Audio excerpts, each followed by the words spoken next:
මම ගේ කියලා මගේ ළඟම යාළුවෝ කසින්ස්ලා දන්නවා. ඒක ලොකු සැනසීමක්. මට මගේ දෙමව්පියන්ට මේ ගැන කියන්නේ කොහොමද?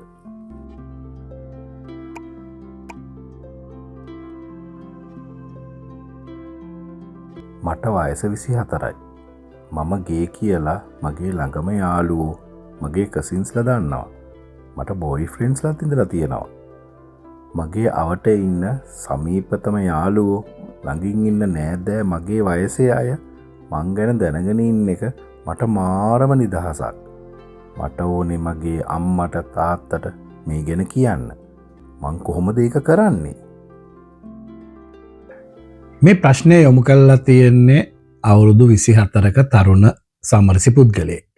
එයා කියනවා එයාගේ ළඟම හිතවත්ව එකන හොයි හොඳම යාළුවෝයි එයාගේ කසින්ස්ලා හැම එයා ගැන දන්නවා කියලා. එයාගේ සමරසිභාවය දන්නවා. එයාට එයාගේ ළඟම ඉන්න හිතවත්ව එයාගේ සමවයස වගේ ඉන්න කසින්ස්ලා මේ එයා ගැන දන්න හින්දා එයා මාර නිදහසේ එයාත් එක්ක ආශ්‍රය කරනවා කියලා කියනවා. ඒක හින්දා එයා අහන්නේ එයාගේ අම්මට තාත්තට එයා ගැන කියන්නේ කොහොමද කියන එක. ඉතින් අපි ඉස්සලාම බලමු සමරසිකත්වය නැත්නම් සමරසි පුද්ගලයෙක් මේ ගේ කියන කෙනෙක් නැත්නම් ලෙස්බියන් කෙනෙක් නැත්නම් බයිසෙක්ෂුවල් කෙනෙක් මේ LGBT කියන එකේ පුද්ගලයෙක් තමාව අඳුනාගෙන තියෙනවා. මේ කියන තරුණයා තමාව අඳුනාගෙන ඉනවා තමා LGBT පුද්ගලයෙක් කියලා. මේක දැනෙන්නේ කාටද? ඉස්සලාම තමා ගේ කෙනෙක් කියලා නැත්නම් තමා ලෙස්බියන් කෙනෙක් කියලා තමන්ට බයිසෙක්ෂුවල් කෙනෙක් කියලා දැනෙන්නේ කාටද? තමන්ට තමා දැනෙන්නේ. නමුත් එතකොට මේ සමාජයේ ඉන්න අනිත් අයට ඒක දැනෙනවද? ඔබට දැනෙන හැඟීම ඒ අයට දැනෙන්නේ නැහැ. එතකොට ඔබ තේරුම් ගන්න ඕනේ ඔබ මේ වෙන කෙනෙක්ට මේක ගැන කියනවා නම් ඒ තමගේ සමාජයට නැත්නම් අම්මට තාත්තට කියනවා නම් ඒ අයට සමරසි පුද්ගලයෙක් කියන ගැන දේ ගැන දැනුමක් හැඟීමක් තියනවද කියන එක ප්‍රශ්නයක්. ඒතර ඔබ ඉස්සලාම බලන්න ඕනේ ඔබගේ දෙමව්පියන්ට ඔබ කියන්න යනවා නම් ඔබගේ ගෙදර අයට ඒ පිළිබඳව නැත්නම් LGBT පුද්ගලයෝ ගැන මේ සමරසි ලෝකය ගැන ඒ වගේ පුද්ගලයන්ගේ හැඟීම් ගැන ඒ අයට තියෙන දැනුම කොච්චරද කියලා. මෙහෙමයි දැන් සාමාන්‍ය සමාජයේ හැටියට දැන් ලංකාවේ යන ට්‍රෙන්ඩ් එකක් නේ දැන් මේ දවස්වල බැලුවොත් එහෙම ඕ ගාලා අපේ කට්ටිය රේන්බෝ මේ ෆ්ලැග් එකට බැනගෙන යනවා. ඉතින් මේක රැල්ලට තර දෙයක් නේ. සමහර ලාට ගෙදර ඉන්න කට්ටියගේ මේ දැනුම තියෙනවා. නමුත් ඒගොල්ලෝ රැල්ලට යන විදිහට ඒ වගේ දේවල් වලට බැන ඉන්නවා. ඉතින් ඔබ ඉස්ලාම ජජ් කරගන්න ඕනේ ඔබගේ ගෙදර ඉන්න කට්ටියගේ මේ ගැන දැනුම මොකද්ද? ඒතර ඒ අයට කොහොමද විවෘත වෙන්න පුළුවන් මේ ගැන? ඒ අයට හොඳ දැනුමක් තියෙනවනේ අපිට ලේසියෙන්ම මේ ගැන කතා කරන්න පුළුවන්. ඒ අයට ඒක තේරුම් ගන්න බැරි නම් ඒ අය තේරුම් ගන්න පුළුවන්. කියන්නේ තමාගේ අම්මට තාත්තට තේරුම් ගන්න පුළුවන් භාෂාවෙන් ඔයා මේක කියන්න ඕනේ. ඉතින් ඔබගේ සහෝදර සහෝදරියෝ ඉන්නවනම් මේ කියන කෙනා ඒ ගැන සඳහනක් නැහැ. නමුත් සහෝදර සහෝදරියෝ ඉන්නවනම් ඒ අයට දැන් ඔබගේ කසින්ස්ලා දන්නවා කියන්නේ ඔබගේ හොඳම යාළුවෝ දන්නවා කියන්නේ ඔබට හොඳ වටපිටාවක් ඔබව සපෝට් කරන සපෝට් සිස්ටම් එකක්. ඔය තියෙන මේ කියන පුද්ගලයාට දැනිලා තියෙනවා තමාගේ අවට ඉන්න අය තමාව ඇත්ත පුද්ගලයා තමා සමරසි පුද්ගලයා කියලා ඇත්ත පුද්ගලයාව පිළිගත්තාම කොච්චර ඒක නිදහස්ද කොච්චර ඒක සැහැල්ලුද කොච්චර අපිට අර නිකන් පිටිපස්සෙන් කවුරු හරි බලනවද අර කතාව කියනවද මේ කතාව කියනවද කියලා එහෙම බලන්න දෙයක් නැහැ. එයා ජීවත් වෙන්නේ එයා හැටියට එයාගේ ඒ යාළුවෝ ඒ කසින්ස්ලා සමාජය තුල. ඉතින් අන්න ඒක තමයි මේ පුද්ගලයාට ඕනෙලා තියෙන තමාගේ ගෙදරත් ඇති කරගන්න. ඉතින් ඔබ සලාම මේ කියන පුද්ගලයා හෝ මේක බලන අයගෙන් මං අහන්න කියන්නේ ඔබගේ ගෙදර පරිසරය ඔබ ඉස්සෙල්ලා හරියට ඇනලයිස් කරගන්න. ඔබ කොහොමද මේ අයට කියන්නේ? මං හිතන විදිහට අපි මං අහලා තියෙන මගේ අවුරුදු ගානක මේ එක්ස්පීරියන්ස් එකත් එක්ක සාමාන්‍යයෙන් ගෙදරට තමා සමරසි පුද්ගලයෙක් කියලා ගෙවල් වල ඉන්න අපි හුඟක් දෙයක් විතර අම්මා තාත්තට heart attack හැදෙයිද දන්නේ නැහැ මේගොල්ලන්ට ප්‍රශ්න වෙයිද? එහෙම වෙච්ච ඉන්සිඩන්ට්ස් නම් මම හිතන ලංකාවේ මං අහලා නැහැ. ඇත්තටම කිව්වොත් මං අහලා නැහැ. එහෙම දේවල් වෙලා තියෙනවා කියලා සමහර කට්ටිය කියනවා. නමුත් මම අහලා නැහැ ඇත්තටම. එහෙම heart attack හැදිලා මැරලා ගියා කියලා නෑ. එහෙම නෙමෙයි. ඒ අය worry වෙනවා. මොකද ඒ අය තමාගේ දරුවා ගැන මොකද අම්මට තාත්තටනේ තමාගේ අර උණහපුලගේ පුතා නේ ලොකු දේ ඒ වගේ තමාගේ දෙමව්පියන්ට තමාගේ දරුවා තමා ලොකුම. ඉතින් අන්න ඒක තමයි අපිට පාවිච්චි කරන්න පුළුවන් හොඳම දේ. ඉතින් එතකොට මේ දෙමව්පියෝ ඒ තමාගේ දරුවව අයින් කරන්නේ නැහැ හුඟක් වෙලාවට. මොනහරි දැන් එහෙම අයින් වෙච්ච අවස්ථාවක් තියෙනවා ගෙදරින් එළව පවස්තද ඒ කියන්නේ ගාක් වෙලාවට ඒව මම සොයා බලපුවම ඒක ඇත්තටම අර සාමාන්‍ය ඩීසන්ට් විදිහට නැත්තම් ගෙදර හොඳ තත්ත්වෙ නැතෝ සමාජයට ගිහිල්ලා සමාජයේ සුළුසුළුට ලක් වෙලා නැත්තම් ගෙදර කට්ටියට පාරේ බහලා යන්න බැරි තරමට වැඩ වෙලා ඒ වගේ වුණාම තමයි ගාක් වෙලාවට ගෙවල් වලින් එළියට දාන වගේ තත්ත්වයන් ලංකාව තුල සිදු වෙලා තියෙනවා. පිට රටවල් වල නම් ගාක් ඒ වගේ දේවල් සිද්ධ වෙනවා. මොකද පිටරටවල් වල දෙමව්පියෝ ළමයි වෙච්චර බැඳීමක් නෑ පවුල කියන දේ බැඳීමක් නෑ.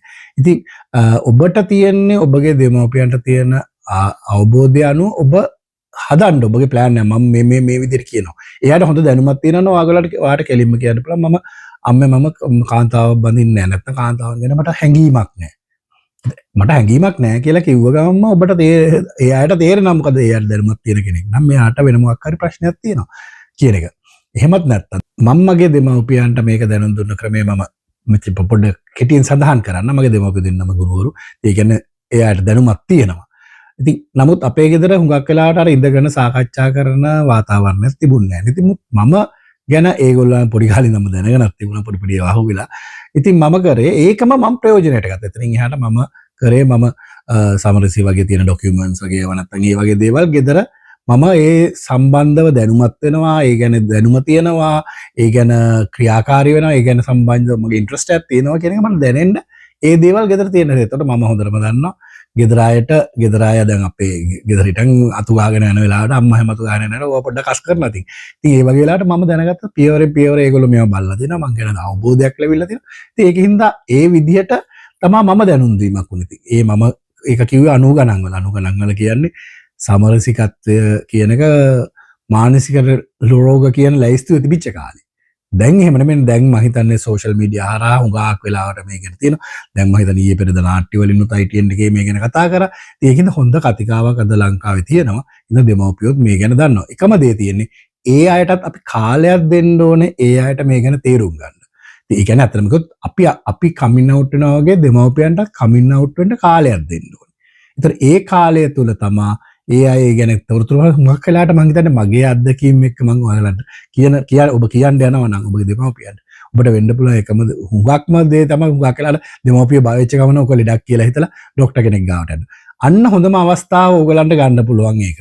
දොස්තර කෙනෙක් ගාවට නැත්නම් මනෝවෛද්‍යවරයෙක් ගාවට එක්ක යනවා නම් ඕගොල්ලෝ ටක් ගාලා හොයලා තියාගන්න අපේ සමරසිකත්වය ගැන ධනාත්මකව කතා කරන මනෝවෛද්‍යවරු උපදෙස් කරන්න. ඉතින් ඒ වගේ තැනකට ගිහිල්ලා ඔබත් කතා කරන්න ඔබගේ දෙමව්පියන්ට කතා කරලා මම හිතන්නේ ඒතර වෛද්‍යවරයෙක්ගෙන් උපදෙස් ටිකක් හම්බ වෙනවා කියන්නේ ඒක සෑහෙන ඔබට පහසුවක් වෙනවා. ඉතින් ඒ වගේ ඔබ පියවරෙන් පියවර දෙමව්පියන්ට කියන්නේ ඊට පස්සේ මම හිතන්නේ ඔයාට කවදාකවත් ගෙදර බය වෙන්න දෙයක් නැහැ. මොකද තමා කරන්නේ මොකද්ද කියන එක ඒගොල්ලෝ අවබෝධයක් තියෙනවා. තමාව බලහත්කාරයෙන් ගේනිට බඳලා දෙන දේවල් කරන්නේ නැහැ තමාගේ ජීවිතේ. ඒ වගේම ඕගොල්ලෝ ඔබ සමරස බුදු දැන් හුඟක් වෙලාට ඒගොල්ලන්ට තියෙන ප්‍රශ්න තමයි ළමයි හම්බෙන්නේ නැහැ. දැන් මේ ආයත පවුලක් කෙනෙක් නැහැ. වයිෆ් කෙනෙක් නැහැ. ඒතොර මේගොල්ලෝ තනි වෙයිද? ඔන්න ඔය தත්ත්වය ඔබ ඒක ඔබගේ දෙමව්පියන්ට ස්ථිර කරගන්න. මම හිතන් මගේ ජීවිතේ මං කරෙත් මගේ දෙමව්පියන්ට මම කකුල් දෙකෙන් හිටගෙන මම තනි පුද්ගලයෙක් හැටියට මට ජීවත් වෙන්න පුළුවන් මට ශක්තිය තියෙනවා කියලා ඒගොල්ලන්ට ඔප්පු කරා. ඒ කියන්නේ ඔප්පු කරා කියන්නේ ඒගොල්ලන්ට දැනෙන්න හැරියයි. ඒගොල්ලන්ට තියෙන වොරි එක තමයි ලංකාව කියන්නේ පවුල කියන සංස්කාරත් එක්කනේ යන්නේ. මේ පවුලක් මේ මගේ දරුවට පවුලක් නැහැ. මගේ දරුවට දරුවෝ නැහැ. එයාව බලා ගන්න වයසට ගියා. අන්න ඒ ප්‍රශ්න වලට දෙමව්පියන් වොරි වෙන එකට අපි උත්තර ටිකක් දෙන්න. ඔයා ඔබ සමරස පුද්ගලයෙක් නම් ඔබගේ ශක්තිය පෙන්වන්න නෑ. මම එහෙම මට බැඳීමක් ඕනේ නෑ. මම මගේ විදිහට මං ජීවත් වෙනවා. මට ගෑණියෙක් ළමෙක් ඕනේ නැහැ. පරිසරයේ ජීවත් වෙන්න සමාජයේ ජීවත් වෙන්න මං තනිය අතරම අපි තනියෙන් මේ තනිවයි ඉපදුනෙත් තනිවයි මැරෙන්නෙත්. ඉතින් ඒකින්ද යන්න ඒ යථාර්ථය ඔබ අම්මා තාත්තලාට නැත්නම් පවුලේ අයට දැනෙන්න අරින්න. එතකොට ඒ අය ඔබව නිකාම්ම පිළිගන්නවා. හැබැයි ඒගොල්ලන්ට කාලයක් දෙන්න. ඒ කාලය යනවත් එක්ක මේගොල්ලන් දැනුවත් කරන්න ඒගොල්ලෝ කැමති නම් වෛද්‍යවරයෙක් හරි උපදේශාත්මක කෙනෙක්ට කවුන්සලර් කෙනෙක් ගාවට යොමු කරවන්න. ඒතොර ඒගොල්ලන්ටත් ලේසි. නැත්තම් ඒ වගේ තියෙන පොත්පත් හරි මොන හරි දේවල් තියෙන දේවල් ගෙනල්ලා පරිශීලනය කරන්න. ඒතොර ඒගොල්ලෝ දැනුවත් වෙනවා. ඔබත් එක්ක කොහොමද එන්නේ කියලා. ඉතින් ඒකින්ද බය වෙන්න එපා ගෙවල් වලට කියන්න.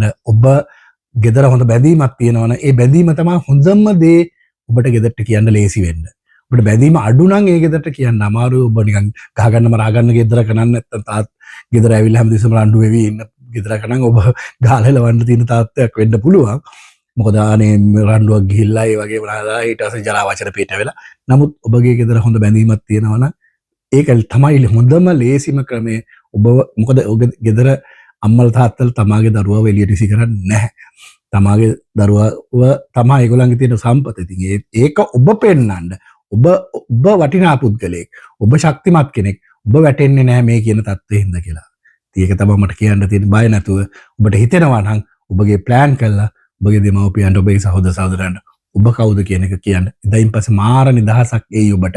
දැන් මේ තරුණයත් කියලා තියෙනවා එයාගේ යාළුවෝ කසින්ස්ලා ඉගෙන ගන්න හින්දා යාස් මාර නිදහසේ ඉන්නවා කියලා ඉගෙන. ඒ වගේ තමයි ඔබට මාර නිදහසක් ලැබෙවි.